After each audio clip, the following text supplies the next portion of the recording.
Hello, this is Kelly Hammond, and welcome to the Resiliency Coach podcast. This podcast showcases people who have faced difficult times and how they got through it. These experiences are real and sometimes raw. The people who share their stories are here to tell you you're not alone in your struggle. They share the tools and resources they use in healing. If you're looking for solutions for getting through tough times, contact us at www.resiliency.coach. Today, I'm interviewing my friend, Maria Elliott, and she is an NLP expert trainer, coach, and CEO. So, Maria, thank you so much for being my guest on my podcast today and sharing your story.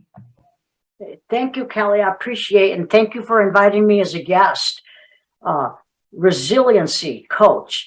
Very, very important for people to know that they can be resilient, because sometimes we can't even see it, but it's there. So I really appreciate what you're doing, and thank you. Thank you very much. Now, Maria, will you tell and share your story with us now? Okay. All right.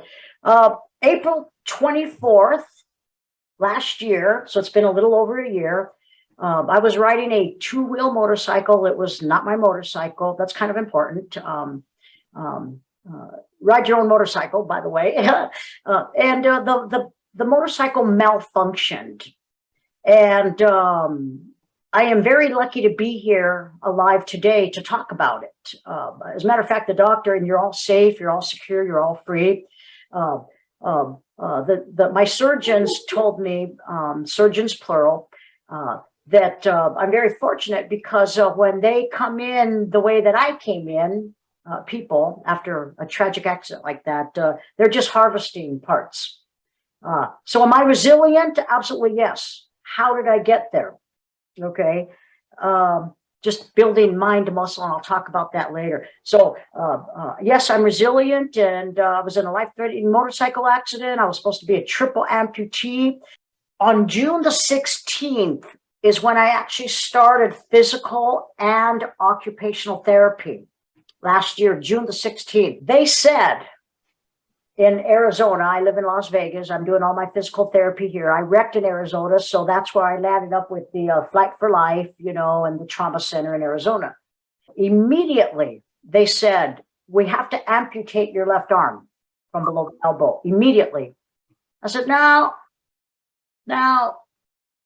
I know the mind-to-body connection. I'm a trainer. I'm the NLP expert. Okay, you're not amputating nothing. They said, you don't even have any blood in you. They immediately started giving me blood transfusions. I had zero blood by the time I got to the hospital. So they were going to amputate this arm from here down. I've got some scarring. You might be able to see it a little bit. Great surgery though. So they were going to, because this was crushed from here down, hand, everything. And I said, no. And then they said, okay. They agreed. And then they were going to amputate this arm. You see, there's a scar right here. That's why I wore short sleeves today. It goes all the way up to here. And then there's another scar. I barely touch it, and I can feel the nerves. Okay. So even the elbow is what they call a radial head. Okay. So this arm is completely titanium, and they were going to amputate it from here down because the whole arm was crushed. Okay. And then the foot, and then and everybody's safe, everybody's secure. I'm just saying what happened. I was on a motorcycle. The motorcycle malfunctioned. It wasn't human error. That's why I'm not afraid to get on a motorcycle. If it was human error, I might have a little resistance getting on one, but I knew it was a malfunction of a motorcycle. I've run motorcycles my whole life since I was a kid. And then they were going to amputate this leg from about here down, because it was completely crushed. So I was supposed to be a triple amputee. And they said that I would be bedridden for a year. I'm the one that talks about the mind muscle. I talk constantly about the mind muscle.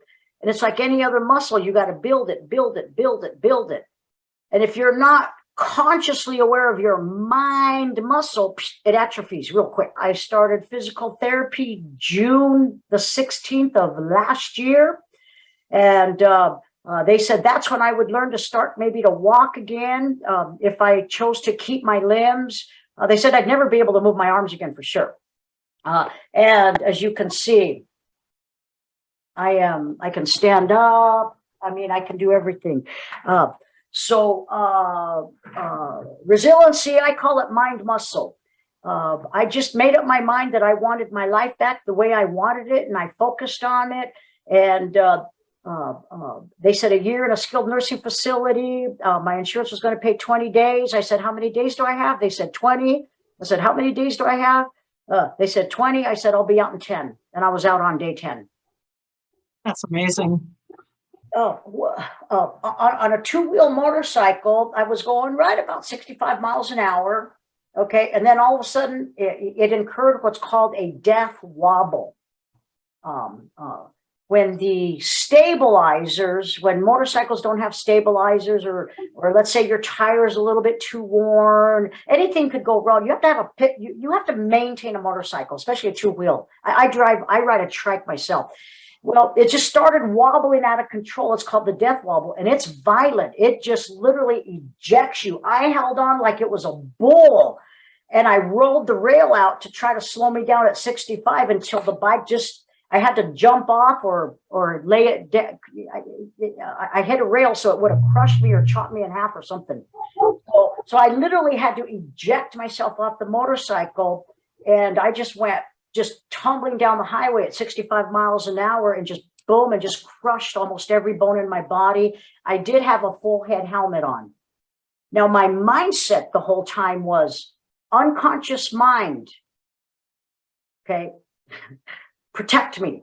You have the perfect blueprint of total health and wellness. I'm like, oh boy, okay, unconscious mind, do your thing. And it's amazing how I landed on the highway, like on my back. Okay, I landed on a belt that was only about this thick, a rainbow colored belt, a nylon belt. And where I did on my back, there's just a little square area about an inch wide. I actually have it. If I would have known I was going to talk about that, I would have brought it out to show you. So it's an inch wide, and there's an area about a half, I'll say about an inch by inch, where my tailbone was able to go into a V like this, and I literally slid on my back down the highway on my belt, and it melted, and it saved my back. Yeah, I was also able to slide down the highway on my right leg where I had my wallet in. And I have some swelling here, but they say that my wallet in my pocket kept my leg from being dismembered. Saved my leg, okay? And this is my good leg. So the unconscious mind is programmed to instantly protect you as long as we don't override it with our conscious minds. A lot of people don't know that they have two minds. Well, technically three, the higher conscious mind, but I'm here to talk about the conscious and the unconscious mind. And my unconscious mind's job is to protect me, preserve me. And the total blueprint of total health and wellness is in the higher consciousness. This is why I'm a fan of NLP. This is why I'm obsessed. This is why I am a fanatic about how your mind works. Because if we know how our mind works, then we can control it. We can control it. We can control our outcome. It's all in here. It's all inside. However, people look to the outside. Yes, we need some of that outside stuff to assist us, to accelerate it. Western medicine, Eastern medicine, holistic medicine. However, people forget all about the number one source. It's all right here. The mind-to-body connection. Deepak Chopra wrote about it. Dr. Bruce Lipton wrote about it. The biology of belief. Okay, many people have been writing about the mind-to-body connection. And when we have the right vision of what we want, that visual, that picture, perfect picture. And if there's sounds that are important, that too. And if there's feelings that are important, that too. The intensity of the feelings. When you get all those three aligned perfectly, well, when you have that perfect picture in your mind of your outcome, you'll have the results that I have, 100% healing. The picture that I created in my head, the visual, I literally had to adjust it. That's the submodalities. I had to make it bright. because I had everybody tell 100% of the people around me, my environment, everybody said, no, no, no. As a matter of fact, they even got mad at me. They said I was being unrealistic. They thought I was just being a problem patient. I said, no, I'm going to have 100%. They said, well, shoot for 100% functionality, but don't go for 100% healing. Go for 100% functionality. Well, if I'm going to have 100% functionality, I'm going to have 100% healing. It's not this or that. That's dichotomy. So I had to be very, very, very adamant about my boundaries, about how they spoke to me. I didn't want to hear the word pain. I wanted to hear about my comfort levels. Okay. So yes, I had to have my self-talk. So the picture that I had was very clear of what I wanted: 100% functionality and 100% healing, and not or, and. That was number one. Number two, okay, what was coming in my ear, I had to stop it out here. Okay, they don't, I still go to physical therapy, okay, and occupational therapy, and I also do massage therapy. Now, here's the thing. The experts, when they tell you you can't do something, don't believe it. Don't believe it. Belief is everything. My belief was I was going to have 100% healing. Now, here's why. Because I am a trainer of neuro-linguistic programming, timeline therapy, hypnosis, and I'm a coach, one of the world's best. So my mindset, my mind muscle, okay, had to create a bubble. I had to create a bubble around me to protect me so that other projections would not come into my reality. I had to stomp it out there. So I had to train people how to speak to me about comfort levels and healing and comfort. And I deleted the word pain, because if you say the word pain, you're going to get pain. If you have healing, you're going to have healing. And my comfort levels are low today. My comfort levels are much higher today. That's how I would speak to them. So what I saw, I had a clear vision of what I saw. I brightened up the colors. That's the submodality work. Okay, now the talk. What did I allow to come in my ears? What did I allow my self-talk to be like? So yes, the sounds were very important. I had to make sure that everything coming into my ears and inside were matching my picture. And then there's the feelings. I had to get very, very confident and feel that I could do this safely and securely. So I had to intensify my feelings on the outside, because I knew people would project feelings at me. I had to stop them out there. The feelings on the inside, I had to control those. I had to make them intense. And I couldn't even let not a hair. You see how thin this piece of paper is? I couldn't even let a hair of doubt. Not one word, not one feeling into my neurology, so that I could recuperate as quickly as I did.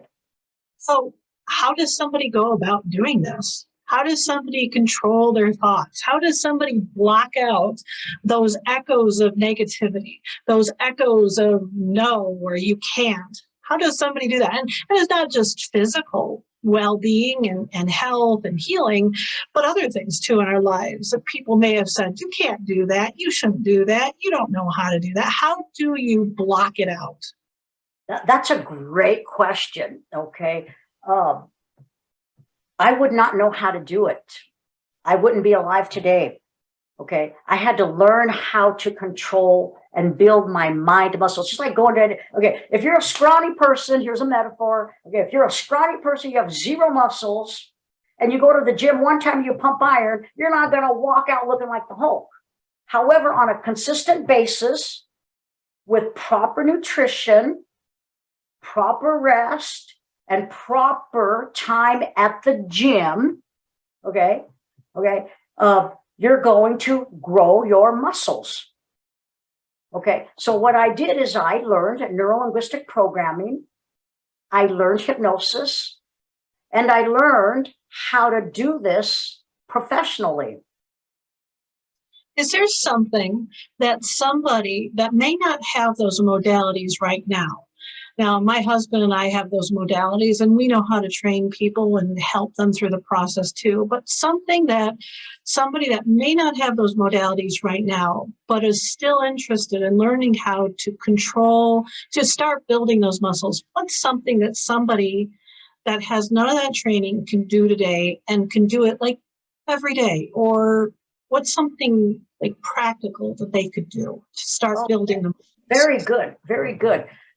First of all, I would recommend that the first thing that everybody do every single moment of their waking hour is get into peripheral vision. Very, very important. And peripheral vision, you're literally opening up your neurology peripherally. Just like if you were going to go play a football game, a quarterback has to see the whole field. Okay. A lot of people focus on just their problem, so they're not opening up their neurology for other choices. They only focus on the one thing that they got. That's called foveal. So number one, peripheral vision is very important. They should teach it in kindergarten, preschool. They don't. It's called learning state. It's also called Haukelau state when you get really good at it. What does that mean? That means you can control your emotional state. So peripheral vision is the key. Number two, can't blame anybody for anything. Everything that happens to us, if we own it, we own it. Now we can learn and grow from it. But if we blame others, we're not going to grow. So I had to take responsibility 100% for the things that I value, and I prioritize them. I let everything pretty much go except for a little bit. There's 6 areas of life that I work on. I call it the fitness flow. Okay. One of them is called personal development and growth. Well, there's also health and fitness. Well, I had to give a lot of energy into health and fitness and personal development and growth to overcome this life-threatening accident. So I worked a little less. I still worked. So it's about balancing the areas in your life. You have to focus on what you want and keep that in your consciousness with your imagination. That's how you do it. Haukelau state, and focus on what you want and make it a priority in your life and imagine it. And if something creeps in your head of what you don't want, immediately just take it like an eraser, like a dry erase board, erase it. If you say, I don't want something, yay. Now you know what you don't want. Now erase it. And then make a picture of what you want instead and hold on to that picture. That's the key. Does that make any sense? It does. I tell people that I work with is race car drivers never look at the wall when they're racing, because they know that if they look at the wall, they'll go into it, but they should focus on the thing they want rather than the thing that they don't want. Because if we focus on the thing we don't want, we will surely get the thing we don't want. Right. And for the untrained mind muscle, okay, for the untrained person, they don't realize that what we think about is what we get. So we got to think about what we want, and that's what we think about. You think, just like a motorcycle, for those people who ride motorcycles, you don't ever look this way or that way because that's where the bike is going to go. You lean. On my motor, when I'm riding my motorcycle, I'm always in peripheral vision. Now I drive a trike, so it's not leaning like a two-wheeler, which I've ridden since I had a motorcycle when I was like 5 or 6 years old. So that's why I know it was a malfunction of the motorcycle and not human error. Because if it was human error, I'd be scared witless probably to get back on a motorcycle. And I hopped on it right away before I could even walk. I was crawling, because I was in a wheelchair. I couldn't even move my arms. I had people wheelchairing me to the motorcycle and helping me lift my arm just to touch it. Why did you do that? It's called anchoring. Because I wanted to anchor myself into believing that I could get on that bike easily and effortlessly. And I ran that strategy to my head constantly. Every day I made them roll me out to my motorcycle in my wheelchair. Now understand this. I'm like this. Why do I have all my arms up like this? Because I had to have pillows to support them because they were crushed. Yes, I have metal rods and everything in them. However, they were crushed. And I was zero weight bearing for, I don't know, 5 or 6 months. Zero weight bearing. I had to go to physical therapy. I was zero weight bearing. Okay. So then I would like want to kind of touch it with my fingers so I could visualize my strategy, so I could see myself getting on my motorcycle, so I could see myself driving it, because that's the picture that I wanted. And kinesthetically, to touch it, to feel it, made it more real for me because I'm highly kinesthetic. Now, if I wasn't highly kinesthetic, just looking at it would have been enough, and my self-talk. Pavlov's dogs. That's what anchoring is. I anchored myself into believing that I could get on that motorcycle. And I was actually getting on the motorcycle before I could walk, if that makes any sense. What a lot of people don't know about anchoring, and it's such an important thing to get an outcome, to achieve a goal. It's much different than just manifesting. Okay. I'm talking about like exceeding goals. If you want something like if you want to hit the side of the barn, you got to shoot for the moon. So I'm talking about landing on top. I'm talking about maybe landing on another planet, not just hitting the side of the barn. Okay. So here's why anchoring is so important.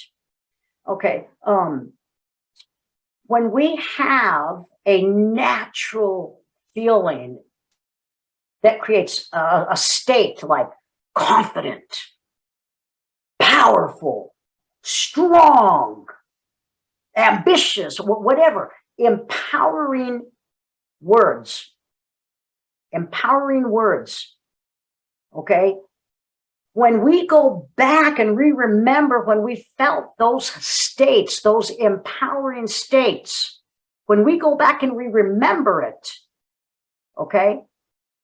If we literally take that memory and at the same time touch a part of our body, that's called a stimulus, in the same spot, okay? Now, I couldn't do a kinesthetic anchor because I really couldn't touch anything. So what I did is I anchored myself, seeing myself, swinging my leg over, swinging my leg over, swinging my leg over, swinging my leg over. Okay. And every time I did that, I did a visual. And as soon as I could start to move my hands, then I did my anchor on my thumb. You see, the great miracle about anchoring, and people don't know about it. It's a miracle. It is the miracle. Okay. The great thing about anchoring is that the brain, the mind, the unconscious mind thinks it's real. That state is real. It goes back to your past. Like I'm a world champion arm wrestler. A lot of people don't know that about me. Okay. When I used to go up to arm wrestle, okay, I would go back and remember, and I didn't even know about anchoring, about all the times I won. Okay. It was just boom, that quick, boom, that quick, boom, that quick, boom. See, every time I said boom, that's an auditory anchor. And the two link neurologically. So it's like the real thing. The unconscious mind doesn't know that it's not real. You actually have a new state. So I did a lot of anchoring to keep my state positive and so I could be empowered. And above all, I didn't blame anybody else. Even though this person didn't even have insurance or registration. They should have disclosed that to me. I wouldn't have gotten on it. I can guarantee you that. However, can't blame them. You know what? I made the choice, and guess what? I learned a lot of things. It's probably this accident is probably the best thing that's ever happened to me outside of my children being born because of the learnings. And I didn't blame anybody, not even myself. It was a choice I made, and then I had to go through this. No, it's great. It brings up a point that some people know and some people don't know. The unconscious mind doesn't know the difference between imagined dreams, and reality. And that's why visualization is so powerful. You're visualizing it and feeling it and experiencing it being whole and being healed. And I love that. Right. And I do believe that it accelerated my healing because my unconscious mind is going, oh, wait a minute, I'm supposed to be getting on this motorcycle. And that expedited my healing beyond words. There's no way to describe how we have over 30 trillion cells in the human body. And neurotransmitters, that's the chemicals that we create in our brain, the endorphins, blah, blah, serotonin, I can go on and on. Okay, that's what I wanted bathing every cell in my body. So that my unconscious mind could say, "Ooh, I need to catch up." If I would have stayed in that skilled nursing facility, my unconscious mind would have said, "Oh, I got a whole year before I have to move this body." I'm like, "Get me out of here, bust me out." I love it. You're right. The visualization is everything. It's amazing what our brains can do. And if we just believe it, it will happen. Yes. And I love the power of that brain if we just learn how to actually use that power. And it's within us. It's right within us. There's no magical exterior power, but it's right inside of us. It's been given us, and we just need to learn how to use it correctly. Right. Yeah, I've had a couple of sciatica clients that were scheduled for surgery. And all I did was have them, like I said, visualize and just say, "Thank you, unconscious mind, for making me aware. I got an issue here. Now focus on healing and comfort, healing and comfort." And I have 3 people that were scheduled for surgery that within 2 weeks, their sciatica was completely gone. It got really, really good. And then all of a sudden it got really bad for just 1 day. And I said, "Good. That's the healing paradigm.